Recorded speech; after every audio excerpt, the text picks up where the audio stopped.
Hello everyone, welcome to Ujjwal's academy for civils.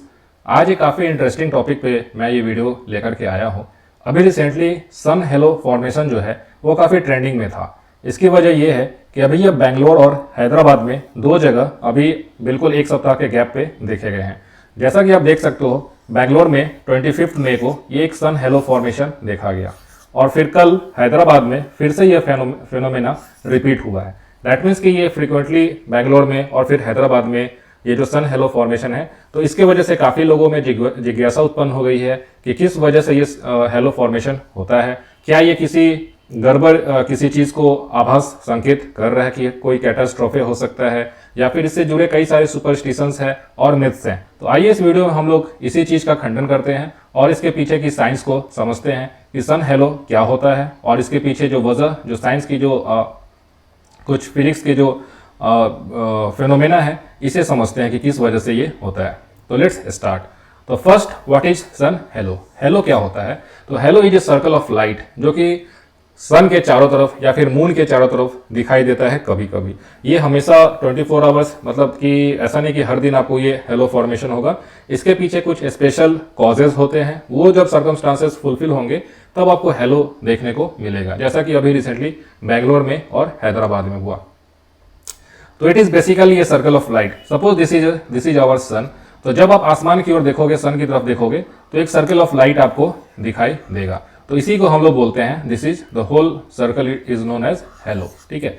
और इसमें इसके जो एजेस होते हैं, यहाँ पे रेनबो की तरह ये कलरफुल होते हैं। दैट मीन्स कि वो बिल्कुल व्हाइट नहीं होता है, वहाँ पे रेड, वायलेट, इंडिगो ऐसे कलर्स दिखाई देते हैं। दैट मीन्स कि आपको एक गोल एक रेनबो वहाँ पे दिखाई देता है। तो इसके पीछे क्या वजह है, और इसके आप एक पिक्चर देख सकते हो, bright picture. This is the sun, और ये जो रिंग आपको दिखाई दे रहा है, this is the halo region, this is the hello.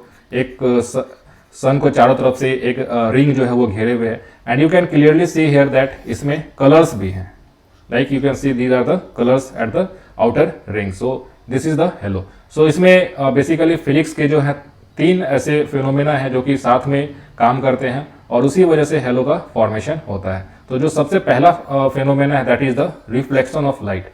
Reflection of light क्या होता है? Suppose this is a surface and A light is incident on this surface. तो ये लाइट जो है वापस इधर रिफ्लेक्ट हो जाएगा। Suppose this is perpendicular to the surface and this light is coming at a certain angle. Suppose this is the 30 degree angle, so the angle of reflection will also be 30 degree. Suppose this is a mirror.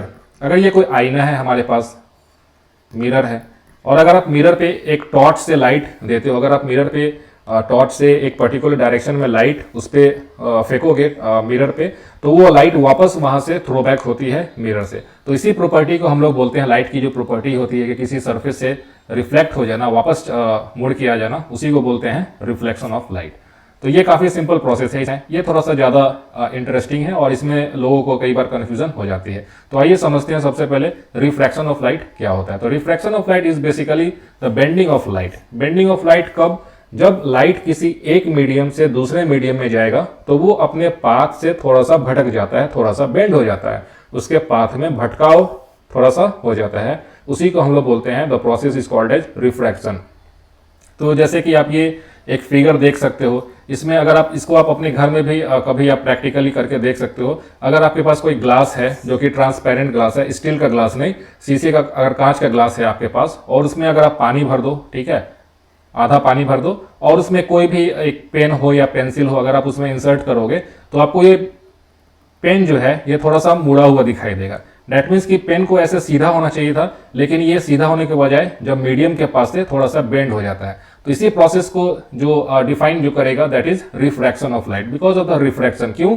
क्योंकि light waves जो अंदर जाएंगी, ये यहाँ पे air है, ऊपर में हवा है ऊपर में, लेकिन यहाँ पे वाटर है, हियर इज वाटर। तो there is a change in the medium, medium change हो गया।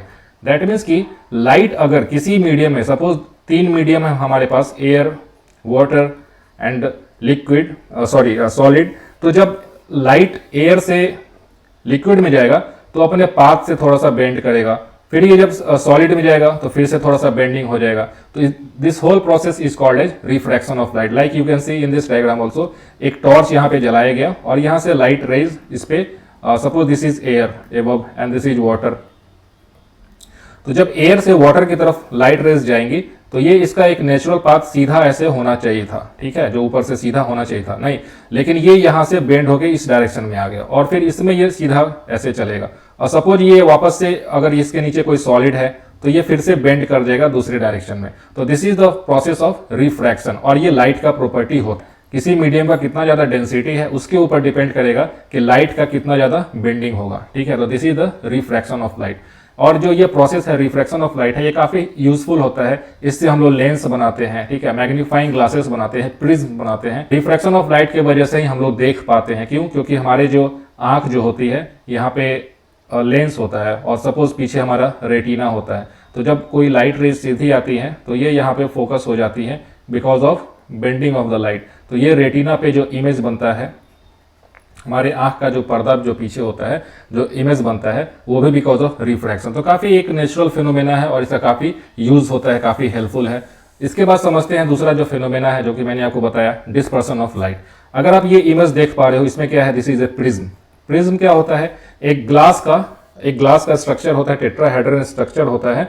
और अगर उसमें आप एक व्हाइट लाइट जो है, व्हाइट रेज है, ये अंदर की ओर जा रहा है, लेकिन जब ये बाहर की तरफ निकलता है तो आप देख सकते हो कि ये 7 कलर्स में टूट चुका है, ठीक है। इसी प्रोसेस को बोलते हैं डिस्पर्सन ऑफ लाइट। तो ये लाइट का प्रॉपर्टी होता है कि अगर प्रिज्म के थ्रू या फिर ऐसे और भी अगर कोई ग्लास है जिसका अलग अलग स्ट्रक्चर, अलग अलग इंक्लाइनेशन ऑफ सरफेस का इंक्लाइनेशन है, तो वो अपने जो उसके जो कॉन्स्टिट्यूएंट्स जो 7 कलर्स होते हैं व्हाइट लाइट के, उसमें वो टूट जाता है। तो इसको याद करने का है सबसे तरीका, विबग्योर का जो तरीका होता है, that is V for violet, I for indigo, blue, green, yellow, orange, red. तो ये डिस्पर्सन ऑफ लाइट की वजह से होता है और इसमें भी रिफ्रैक्शन काम करता है। जैसे कि सपोज ये एयर था, यहां से ये लाइट जो फर्स्ट इंटरफेस पे इंटर किया तो यहाँ पे थोड़ा सा बेंड हुआ, लेकिन जो व्हाइट लाइट का जो कॉन्स्टिट्यूएंट्स होते हैं जैसे कि रेड, ऑरेंज, ये सब जो होते हैं, सबका वेवलेंथ अलग अलग होता है। तो वेवलेंथ अलग होने की वजह से उनका जो एंगल ऑफ जो डिफ्लेक्शन होता है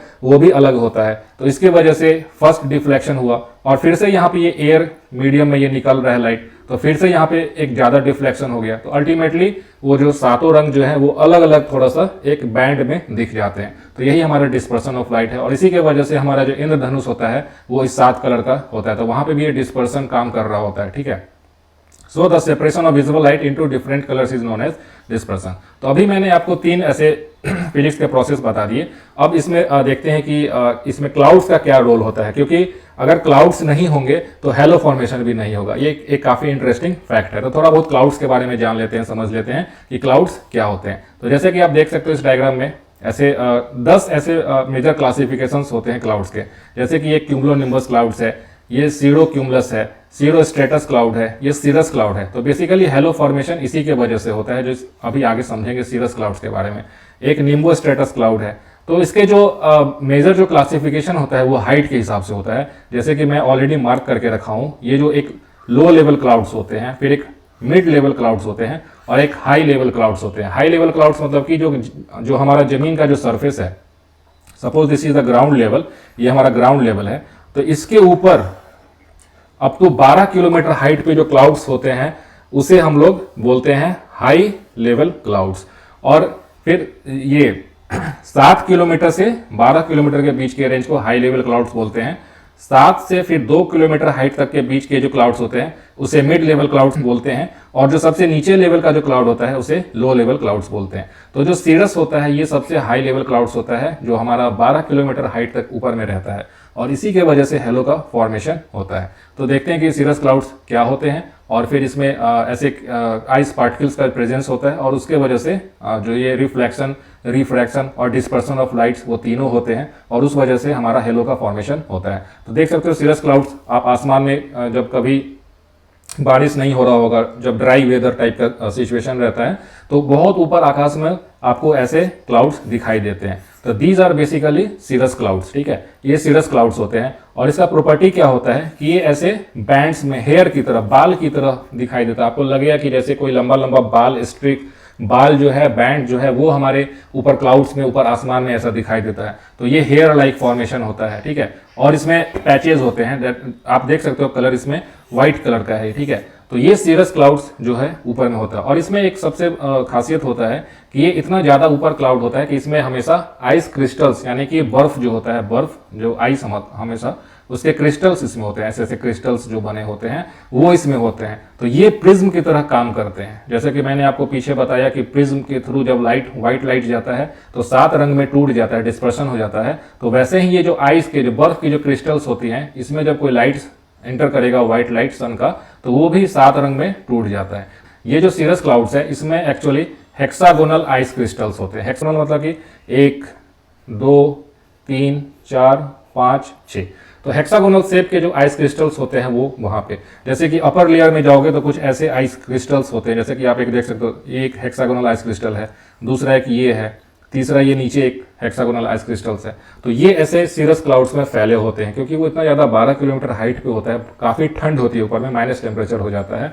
तो वहाँ पे वाटर जो है वो वेपर के फॉर्म में नहीं रहेगा, ड्रॉप के फॉर्म में, लिक्विड के फॉर्म में नहीं होगा, वो जरूरी बिल्कुल एकदम आइस के फॉर्म में रहेगा। तो वहाँ पे छोटे छोटे छोटे आइस के पार्टिकल्स होते हैं। इसी हेक्सागोनल शेप होने की वजह से ये प्रिज्म की तरह काम करता है। जैसा कि आप देख सकते हैं, लाइट जब अंदर आती है तो ये फर्स्ट इंटरफेस पे रिफ्रैक्शन होता है, और फिर जब बाहर निकलती है तो अपना डायरेक्शन उसका बेंड हो जाता है पहले से।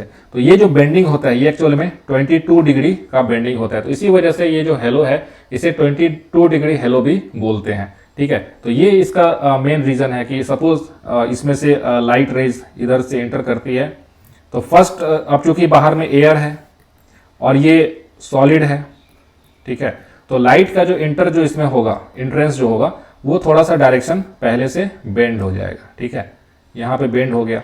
अभी क्या हुआ कि फिर से मीडियम चेंज हो गया यहाँ पे, अभी फिर से बाहर में ये जो रीजन है यहाँ पे एयर आ जाएगा। ठीक है, तो एयर में जैसे ही वापस वो लाइट आएगा तो फिर से थोड़ा सा वो बेंडिंग हो जाएगा। ठीक है, यानी कि एयर का जो शुरू में जो एक्चुअल में लाइट का जो अंदर आने का जो एंगल था उससे ये 22 डिग्री बाहर पे आ गया। दैट मीन्स कि ये 22 डिग्री पे बाहर निकला। तो ये प्रोसेस है रिफ्रैक्शन का, और उसके वजह से वो रिंग का फॉर्मेशन हो जाता है, क्योंकि ऐसे बहुत सारे आइस क्रिस्टल्स ऊपर में सीरस क्लाउड्स के पास में होते हैं, और हर एक आइस क्रिस्टल्स में जब वो सन का व्हाइट लाइट एंटर करेगा तो वो रिफ्रैक्ट करके उसका बेंडिंग होने लगता है, तो एक रिंग का फॉर्मेशन हो जाता है। सपोज आप ग्राउंड पे कोई एक आदमी, ऐसे सन को कभी खाली आंख से नहीं देखना चाहिए, वो तो एक कॉमन सेंस का है, क्योंकि आंख खराब हो सकता है। तो हमेशा कभी भी डायरेक्टली नहीं देखना चाहिए। किसी मोबाइल के थ्रू आप उसका फोटो क्लिक कर सकते हो या फिर किसी और चीज के, लेकिन मोबाइल भी खराब हो जाता है अगर आप ज्यादा देर उसको सन के उस पर फोकस करोगे तो।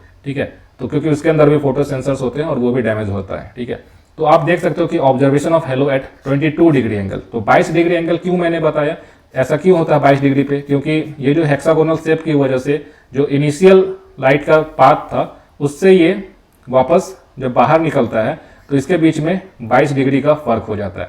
तो यही वजह है कि इसे 22 डिग्री एंगल हेलो भी बोला जाता है। जैसे कि ये सनलाइट का ओरिजिनल पाथ था, लेकिन बीच में यहाँ पे समझो कि बहुत सारे सीरस क्लाउड्स हैं, सीरस क्लाउड्स हैं, सीरस क्लाउड्स हैं, जिसमें ऐसे कई सारे आइस पार्टिकल्स हैं। तो जब आइस पार्टिकल्स के थ्रू जब सनलाइट जाएगा तो वो उसके पाथ को बेंड कर देगा, चेंज कर देगा, तो उस वजह से एक रिंग का फॉर्मेशन हो जाता है। और यही रिंग जो हमें एक हेलो की तरह दिखाई देता है, और इसके पीछे सूरज है यहाँ पे। तो हमें एक ऐसा एक पिक्चर प्रतीत होता है कि बीच में सन है और इसके चारों तरफ एक रिंग है। ठीक है, तो यही हमारा साइंस है हेलो का। इसके बाद इसमें कई सारे लोग इसे स्पेकुलेट करने लगते हैं कि ये चीज़ किसी गलत वजह से हो रहा है, या फिर जब हेलो फॉर्मेशन हो रहा है तो कुछ ना कुछ गड़बड़ होने वाला है। तो ये एक सुपरस्टिशन है, उस पर ज़्यादा ध्यान नहीं देना चाहिए। कुछ लोग ऐसा मानते हैं कि अभी कुछ कैटास्ट्रॉफ आ जाएगा, कुछ लोग बोलते हैं कि सोलर इक्लिप्स आने वाला है, लेकिन ऐसा कुछ भी नहीं है। ये एक जस्ट एक नेचुरल फिनोमेना है, जैसे कि आप और भी नेचुरल फिनोमेना होता है, जैसे कि रेनबो, इंद्रधनुष का बनना, ठीक है, स्काई का रेड होना ड्यूरिंग सनराइज और सनसेट के वजह से, सनसेट के समय जब स्काई हमारा रेड होता है। तो उसी तरह जो हेलो फॉर्मेशन है ये भी एक ऑप्टिकल फिनोमेना है और ये नेचुरल फिनोमेना है। इसके पीछे बहुत ज़्यादा सुपरस्टिशन और मिथ्स और इसको लेकर काफ़ी प्रॉब्लम क्रिएट करना ये गलत बात है। तो ऐसा नहीं होना चाहिए। कोई भी अगर आपको बताता है कि इसके वजह से ऐसा कुछ गड़बड़ हो जाएगा तो उससे आप इस चीज़ को लॉजिकली समझा सकते हो कि नहीं, इसके पीछे फिजिक्स है, साइंस है, और साइंस की वजह से आप उसे एक्सप्लेन कर सकते हो। और अगर वो फिर भी ना समझे तो उससे आप ये वीडियो फॉरवर्ड कर देना और वो फिर समझ जाएगा। ठीक है, तो फिर ये एक ऑप्टिकल फेनोमेना है और जैसे बाकी है उसकी तरह ये भी है। तो उम्मीद है आपको ये लेसन अच्छा लगा होगा। ठीक है, काफ़ी नई सारी चीज़ें समझ में आई होंगी। हेलो का फॉर्मेशन क्यों होता है, इसका क्या वजह है। So thanks for watching.